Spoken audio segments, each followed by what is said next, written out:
Mis suegros arruinaron mi embarazo y mi boda. Ahora mi esposo quiere llevar a mi bebé de 3 meses a su casa sin mí después de que su padre le insultó. Mi esposo Agustín, de 35 años, y yo, de 30, nos conocimos hace casi 4 años. Durante los primeros 3 años de nuestra relación, todo fue alegre, tranquilo y en paz. Nos queríamos mucho y nunca tuvimos discusiones ni peleas por cosas en las que no estábamos de acuerdo. Éramos ese tipo de pareja que todos consideran estable, que se comunica bien, que resuelve los problemas antes de que se conviertan en algo grande. Pensé que habíamos encontrado algo especial. Pensé que teníamos la base perfecta para construir una vida juntos. Estaba equivocada. No porque nuestra relación fuera mala, sino porque no conté con la influencia destructiva que su familia tendría sobre nosotros. Yo vivo en su ciudad natal. También viven aquí sus padres, ambos de 60 años, y su hermana Nadia, de 30. Mis padres, que también tienen 60 años, viven como a 2 horas de distancia. Esta diferencia geográfica resultó ser más significativa de lo que jamás imaginé, porque mientras mis padres están lo suficientemente lejos como para darnos espacio, los suyos están lo suficientemente cerca como para aparecer sin avisar. Y créanme, lo hacen constantemente. Como dije, durante nuestros primeros 3 años todo fue muy bien. Teníamos la relación típica con sus padres. Cenas familiares ocasionales, llamadas telefónicas semanales, celebraciones de cumpleaños y días festivos juntos. Nada excesivo, nada que me hiciera sentir incómoda. Sus padres, a quienes llamaré Alfredo y Norma, siempre fueron amables conmigo. No eran efusivamente cariñosos, pero tampoco fríos. Simplemente normales. Y Nadia, su hermana, era agradable aunque un poco intensa a veces. Todo dentro de los parámetros razonables de una familia funcional. Así que cuando Agustín y yo decidimos comprar un departamento juntos después de esos 3 años, pensé que sería el siguiente paso natural en nuestra relación. Estábamos listos para establecernos. Ambos teníamos trabajos estables. Nos amábamos. Queríamos construir un futuro juntos. Encontramos un departamento perfecto. 2 habitaciones, buena ubicación, dentro de nuestro presupuesto. Estábamos emocionados. Firmamos los papeles. Empezamos a planear cómo lo decoraríamos. Y ahí es cuando empezó todo. En ese momento, mis suegros, especialmente Norma, se pusieron muy intensos sobre cómo deberíamos renovar y cómo deberíamos usar cada habitación. Al principio pensé que solo estaban emocionados por nosotros, que querían ayudar, que estaban ofreciendo consejos basados en su experiencia. Pero rápidamente se volvió invasivo. Norma tenía opiniones sobre todo, sobre qué color deberíamos pintar las paredes, sobre qué tipo de pisos deberíamos instalar, sobre dónde debería ir cada mueble, sobre qué habitación debería ser el dormitorio principal y cuál debería ser la habitación de invitados. Cuando intentaba expresar mis propias preferencias, Norma las descartaba con comentarios como que ella tenía más experiencia en estas cosas, que había decorado múltiples casas en su vida, que sabía que funcionaba y que no. Alfredo generalmente se quedaba callado durante estas conversaciones, pero cuando hablaba, siempre estaba de acuerdo con Norma. Y Nadia visitaba el departamento constantemente, tomando fotos, sugiriendo cambios, actuando como si fuera su proyecto personal en lugar del nuestro. Le mencioné a Agustín que me sentía un poco incómoda con cuantos estaban involucrando sus padres en las decisiones sobre nuestro departamento. Él dijo que solo estaban emocionados, que querían asegurarse de que hiciéramos las cosas bien, que deberíamos aprovechar su experiencia. Le dije que apreciaba eso, pero que también quería que nuestro hogar reflejara nuestros propios gustos. Él estuvo de acuerdo, dijo que hablaría con ellos. No estoy segura de si lo hizo, porque el comportamiento continuó. El año pasado quedé embarazada. Fue planeado. Agustín y yo habíamos estado hablando sobre tener hijos. Ambos queríamos una familia. Cuando la prueba salió positiva, estábamos eufóricos. Llamamos a nuestras familias para compartir la noticia. Mis padres estaban encantados. Lloraron de felicidad. Me dijeron que estarían ahí para lo que necesitara. Los padres de Agustín también parecían felices. Norma lloró. Alfredo sonrió más de lo que lo había visto sonreír. Nadia gritó de emoción. Todo parecía perfecto. Decidimos casarnos. No porque sintiéramos que teníamos que hacerlo por el bebé, sino porque de todos modos estábamos planeando casarnos eventualmente y el embarazo simplemente aceleró nuestro cronograma. Queríamos algo simple, algo íntimo, solo nosotros, nuestras familias inmediatas, y tal vez algunos amigos cercanos. Una ceremonia civil sencilla seguida de una comida agradable. Nada elaborado, nada estresante, solo una celebración de nuestro amor y nuestro futuro juntos. Y ahí es cuando las cosas empezaron a ponerse muy oscuras. Norma y Nadia comenzaron a hacer comentarios raros constantemente, comentarios que me hacían sentir como si no fuera realmente parte de esta familia, como si fuera simplemente un vehículo para darles lo que querían. Empezaron a referirse al bebé de maneras extrañas, diciendo cosas como que yo era la portadora de su bebé, no nuestro bebé, no mi bebé, su bebé, como si Agustín y yo fuéramos simplemente los medios para un fin, como si el bebé les perteneciera a ellos de alguna manera. Cuando empezamos a discutir nombres potenciales para el bebé,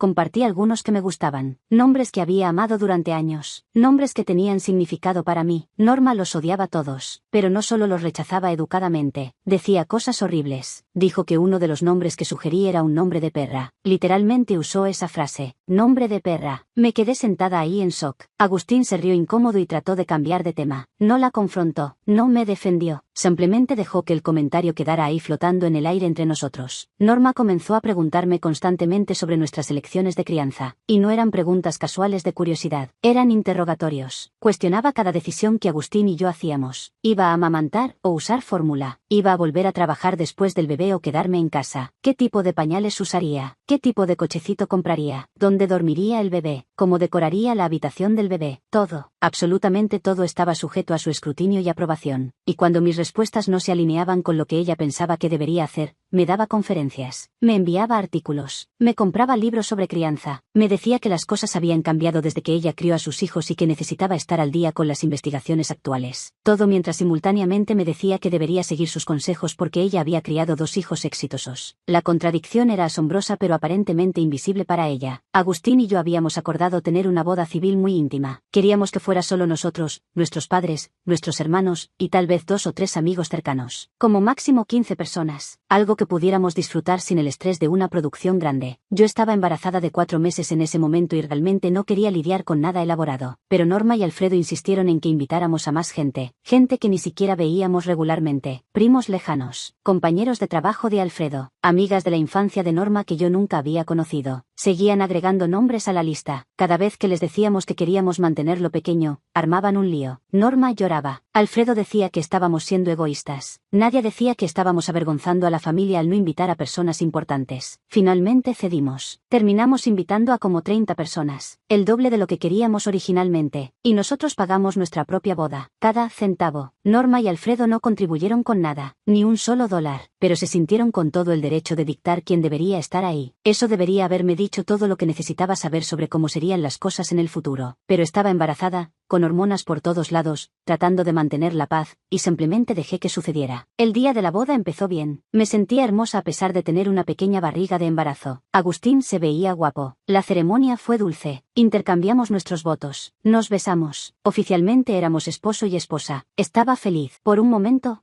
todo se sentía perfecto. Y luego llegó la recepción. Habíamos reservado un restaurante privado para la comida. Teníamos 2 horas. El plan era tener una comida agradable, algunos brindis cortos, y luego irnos. Simple, directo, manejable. Nadie insistió en dar un discurso. Dije que estaba bien, asumiendo que sería algo de 5 minutos. Tal vez 10 a lo sumo. Nadia se puso de pie con su copa de champán. Empezó a hablar, y hablar, y hablar, y hablar. Se tomó 45 minutos de nuestra hora de comida para su discurso. 45 minutos. Contó historias sobre crecer con Agustín, historias sobre su infancia, historias sobre su familia, historias que no tenían nada que ver con nuestra relación o nuestro matrimonio. Simplemente siguió hablando. La gente empezó a verse incómoda. El personal del restaurante seguía viniendo a preguntar si podían servir la comida. Pero Nadia no se detenía. Agustín parecía avergonzado pero no le interrumpió. Yo estaba sentada ahí, embarazada de 5 meses, hambrienta, queriendo comer, viendo cómo mi recepción de boda se convertía en el show de Nadia. Cuando finalmente terminó su discurso, quedaba menos de 1 hora de nuestro tiempo reservado. Apenas tuvimos tiempo para comer. Apenas tuvimos tiempo para hablar con nuestros invitados. Todo se sintió apresurado y estresante. Y luego Norma empeoró todo. Al parecer, había comido demasiado rápido. Había bebido demasiado champán. Y había tomado un benzodiazepínico porque estaba muy ansiosa de que todo saliera bien. La combinación de comida, alcohol y medicación fue desastrosa. Al final de la comida, Norma terminó vomitando en la calle afuera del restaurante. Vomitando. En mi boda. Así que sí, considero que arruinó el día de mi boda, porque en lugar de estar con su esposa recién casada y embarazada de 5 meses, Agustín tuvo que ir a cuidar a su madre. Tuvo que sostenerle el cabello mientras vomitaba. Tuvo que conseguirle agua. Tuvo que asegurarse de que estuviera bien. Mientras yo estaba parada ahí,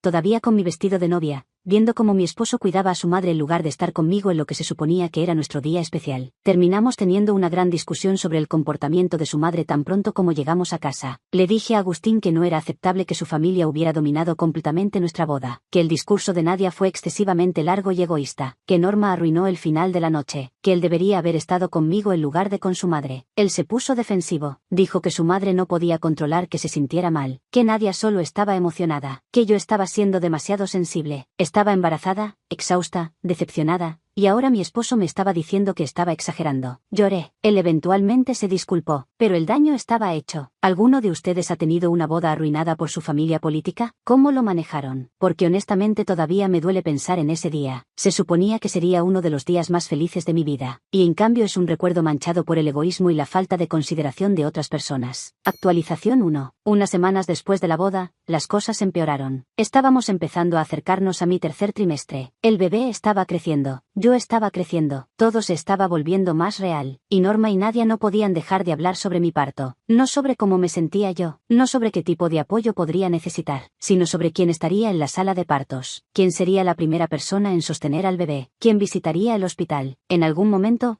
Nadia incluso sugirió estar en el parto. Dijo que sería una experiencia hermosa compartir ese momento conmigo. ¿Qué podría apoyarme? ¿Qué podría tomar fotos? ¿Qué podría ayudar? Me quedé mirándola sin poder creer lo que estaba escuchando. Esta mujer, mi cuñada, pensaba que tenía derecho a estar en la habitación mientras yo daba a luz, a ver las partes más íntimas de mi cuerpo, a presenciar uno de los momentos más vulnerables de mi vida, como si fuera su derecho. Les dije muy claramente que solo quería a Agustín en la sala de partos, solo a mi esposo, nadie más, y que mientras estuviera en el hospital, solo aceptaría visitas de Agustín, mis padres, y ellos tres, Norma, Alfredo y Nadia, nadie más, sin primos, sin tías, sin abuelos, sin amigos de la familia, solo familia inmediata. Pensé que estaba siendo generosa al permitir siquiera eso. Honestamente, no quería ninguna visita aparte de mi propia madre y Agustín durante esos 2 días que pasas en el hospital, pero me rendí para evitar peleas. Esperaban un número ilimitado de familiares. El abuelo de Agustín, que tiene 84 años, la hermana de Norma, varios primos. Básicamente querían convertir mi habitación de hospital en una reunión familiar. Cuando les dije que solo serían ellos tres y mis padres, me aplicaron tratamiento de hielo. Literalmente dejaron de hablarme. Norma dejó de contestar mis llamadas. Nadia dejó de responder mis mensajes. Alfredo actuaba como si yo no existiera cuando nos veíamos. Y comenzaron a presionar a Agustín para que me hiciera cambiar de opinión. Lo llamaban constantemente. Lo visitaban en el trabajo. Le enviaban mensajes de texto largos sobre cómo los estaba lastimando. Sobre cómo yo los estaba alejando de su nieto. Sobre cómo después de todo lo que habían hecho por él, merecían estar presentes en este momento importante. Agustín empezó a llegar a casa estresado. Empezó a sugerirme que tal vez podríamos permitir algunas visitas más, solo para mantener la paz. Le dije que no, que este era mi cuerpo, mi experiencia de parto, mi recuperación, y que tenía derecho a establecer límites sobre quién estaría presente, que después de pasar por trabajo de parto y dar a luz, lo último que querría sería una habitación llena de gente, que necesitaría descansar, que necesitaría establecer la lactancia, que necesitaría vincularme con nuestro bebé. Él dijo que entendía pero que su familia estaba realmente molesta, como si sus sentimientos fueran más importantes que mi comodidad y bienestar. Pasé mucho estrés y tristeza durante mis últimas semanas de embarazo por esto. Cada interacción con la familia de Agustín era tensa, cada llamada telefónica era incómoda. Estaba físicamente incómoda por el embarazo y emocionalmente exhausta por el drama. Finalmente, dije que solo quería a Agustín y a mi madre en el hospital. Eso fue todo. Cambié completamente mi decisión. Ya no permitiría visitas de Norma, Alfredo o Nadia. Si no podían respetar mis límites razonables, entonces no tendrían ningún acceso. Empecé a odiarlos en ese momento. Odiar es una palabra fuerte, pero es la palabra correcta. Los odiaba por convertir mi embarazo en algo sobre ellos, por estresarme durante un momento que debería haber sido alegre, por presionar a mi esposo para que me presionara a mí, por actuar como si tuvieran algún derecho sobre mi cuerpo y mi experiencia de parto. Los odiaba, y les dije exactamente eso a Agustín. Le dije que odiaba a su familia, que habían arruinado mi embarazo, que si no empezaba a poner límites firmes y a defenderme, nuestro matrimonio tendría serios problemas. Norma y Nadia finalmente compraron un viaje al extranjero para la semana en que se esperaba mi parto. Cuando me enteré, supe exactamente qué era. Era venganza. Era su forma de castigarme por no darles lo que querían. Norma estaba haciendo comentarios sobre cómo se iba de vacaciones ya que no iba a venir a vernos al hospital después del parto de todos modos. Como si hubiera sido mi pérdida. Como si yo fuera la que se estaba perdiendo algo al no tenerla ahí. Encontré todo eso retorcido. Especialmente porque la ventana de parto es solo estimada. El bebé podría venir temprano. Podría venir tarde. Arriesgarse a perderse el nacimiento de su nieto solo para hacer una declaración era increíblemente inmaduro y cruel. Pero también era un alivio. Significaba que no tenía que preocuparme por ellas apareciendo en el hospital y causando drama. Significaba que podría tener mi experiencia de parto en paz. Actualización 2. Antes del parto, hubo otras peleas por otras cosas. Cosas que individualmente podrían parecer pequeñas, pero que acumuladas se sentían como muerte por 1000 cortes. Una de las peores fue cuando Norma decidió hacer un vídeo mientras yo estaba trabajando de forma remota. Llegó a nuestro departamento sin avisar. Agustín estaba en el trabajo. Yo estaba en casa, conectada a una videollamada de trabajo, en pijama sin sostén porque estaba embarazada de 8 meses y lo último que quería era usar ropa restrictiva. Norma entró con su llave. Sí, le habíamos dado una llave para emergencias. Claramente ese fue un error. Entró, vio que estaba en una llamada, y decidió que sería un momento perfecto para filmarme. Empezó a grabar vídeo, acercándose a mí, diciendo cosas como miren qué grande está la barriga. Tuve que silenciarme en la llamada de trabajo para decirle que parara. Que estaba trabajando, que no podía hacer eso ahora. Ella se rió y siguió filmando. Tuve que disculparme con mis colegas, salir de la llamada, y confrontar a Norma. Le pregunté por qué pensaba que estaba bien entrar sin avisar y filmarme mientras trabajaba. Me dijo que solo quería documentar el embarazo, que algún día apreciaría tener estos vídeos. Le dije que preferiría que me preguntara primero, que respetara mi privacidad y mi tiempo de trabajo. Ella puso los ojos en blanco y finalmente se fue, pero el vídeo ya estaba tomado. Probablemente lo compartió con toda la familia. Hubo múltiples ocasiones donde Norma me llamaba solo para que le mostrara mi barriga mientras estaba trabajando remotamente. Me llamaba a mitad del día laboral y me pedía que me levantara mi camisa para que pudiera ver qué tan grande estaba el bebé, como si fuera un espectáculo, como si mi cuerpo embarazado existiera para su entretenimiento. Le dije varias veces que no podía hacer eso mientras trabajaba, que tenía reuniones, que tenía plazos, que necesitaba concentrarme. Ella actuaba como si yo estuviera siendo difícil. Después de que nació el bebé, no ayudaron en absoluto, ni siquiera un poquito de ayuda. No ofrecieron traer comida, no ofrecieron limpiar, no ofrecieron hacer mandados, no ofrecieron nada que realmente hubiera sido útil para dos padres primerizos exhaustos. Pero estaban constantemente pidiendo ver al bebé. Cada pocos días había mensajes. Queremos ver al bebé. ¿Cuándo podemos visitar? Queremos sostenerlo. Queremos tomar fotos. Todo sobre lo que ellos querían. Nada sobre lo que nosotros necesitábamos. Y presionaban a Agustín constantemente. Él empezó a sentirse culpable. Empezó a decir que deberíamos dejarlos venir, que habían esperado mucho tiempo, que querían conocer a su nieto. Le dije que entendía eso, pero que también necesitábamos tiempo para adaptarnos, que estaba agotada, que estaba sanando, que establecer la lactancia era difícil, que no estaba lista para tener visitantes constantes. Finalmente accedí a una visita. El primer día que tuvimos visitas, yo estaba a 4 días posparto. 4 días. Todavía sangraba mucho, todavía tenía dolor, todavía estaba aprendiendo a amamantar, todavía estaba funcionando con tal vez 2 horas de sueño acumulado. Acordamos visitas de solo 1 hora. Les dijimos específicamente, 1 hora. Mis padres vinieron primero, llegaron puntualmente, se quedaron exactamente 1 hora, sostuvieron al bebé brevemente, tomaron algunas fotos, nos preguntaron qué necesitábamos, trajeron comida, y se fueron cuando dijeron que se irían. Norma, Alfredo y Nadia llegaron después. Se quedaron casi 4 horas. 4 horas. Ignoraron completamente el límite de 1 hora que habíamos establecido. Cada vez que Agustín insinuaba que tal vez deberían irse, encontraban una razón para quedarse un poco más. Solo un poco más de tiempo con el bebé. Solo una foto más. Solo una historia más que contar. Yo estaba sentada ahí, dolorida, exhausta, necesitando descansar, y ellos simplemente no se iban. En un momento necesité amamantar al bebé. Lo hice en mi propia sala porque es mi casa y debería poder amamantar donde quiera en mi propia casa, pero fue increíblemente incómodo hacerlo frente a Alfredo, y Norma seguía dando consejos no solicitados sobre mi técnica de lactancia, diciendo que estaba sosteniendo al bebé mal, que mi agarre no era correcto, que debería intentar una posición diferente. Mientras yo estaba ahí con el pecho expuesto, tratando de alimentar a mi hijo de 4 días, siendo criticada por mi suegra. Después de esa visita, decidimos que iríamos a su casa en su lugar. Pensamos que sería más fácil, que podríamos controlar cuánto tiempo nos quedábamos, que podríamos irnos cuando estuviéramos listos en lugar de esperar a que ellos decidieran irse. Parecía una solución razonable, excepto que presentó un problema completamente nuevo. Tienen un perro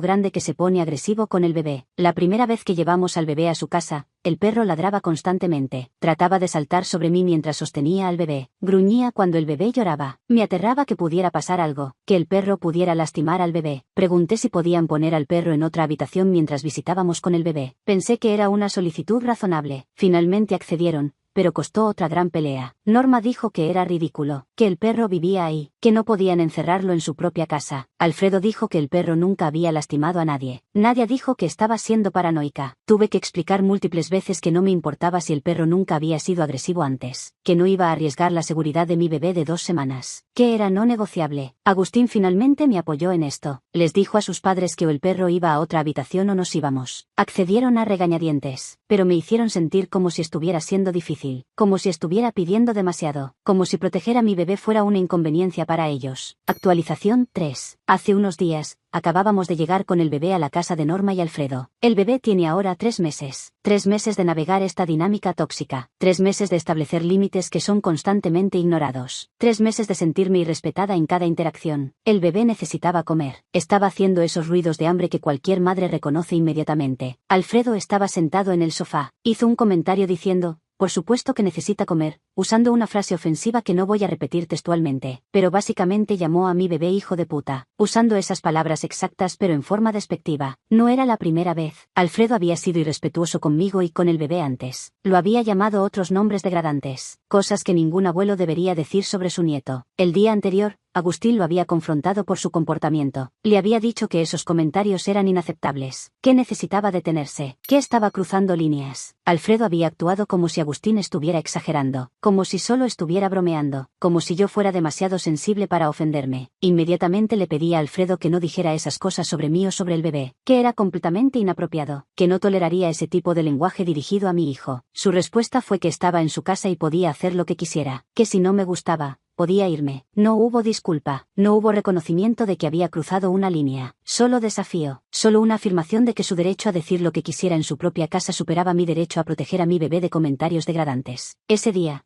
como castigo por atreverse a confrontar su comportamiento, no se le ofreció cargar al bebé. Normalmente, a pesar de todo el drama, permitíamos que Norma y Alfredo sostuvieran al bebé durante las visitas. Pero después de ese comentario, Agustín y yo decidimos silenciosamente que Alfredo no merecía ese privilegio. Si iba a hablar sobre nuestro hijo de esa manera, no iba a tener el honor de sostenerlo. Cuando estábamos a punto de irnos, salí de la habitación por un segundo para ir a buscar mi abrigo. Había dejado al bebé con Agustín, o eso pensé. Cuando regresé, solo tomó un momento, tal vez 30 segundos, me quedé congelada en shock. Norma estaba secretamente dándole mi bebé a Alfredo, después de todo lo que ya había pasado, después del comentario ofensivo que acababa de hacer, después de que habíamos dejado muy claro que no estábamos cómodos con él sosteniendo al bebé en este momento. Norma había esperado a que yo saliera de la habitación y había ignorado completamente nuestros deseos. Le quité el bebé a Alfredo inmediatamente. Le pregunté a Norma qué pensaba que estaba haciendo. Ella actuó como si no hubiera hecho nada malo. Dijo que solo quería que Alfredo tuviera un momento con su nieto, que estaba siendo ridícula, que estaba exagerando. Le dije que había cruzado una línea seria, que le habíamos dado una instrucción clara y la había ignorado, que ya no podía confiar en ella. Nos fuimos inmediatamente. Agustín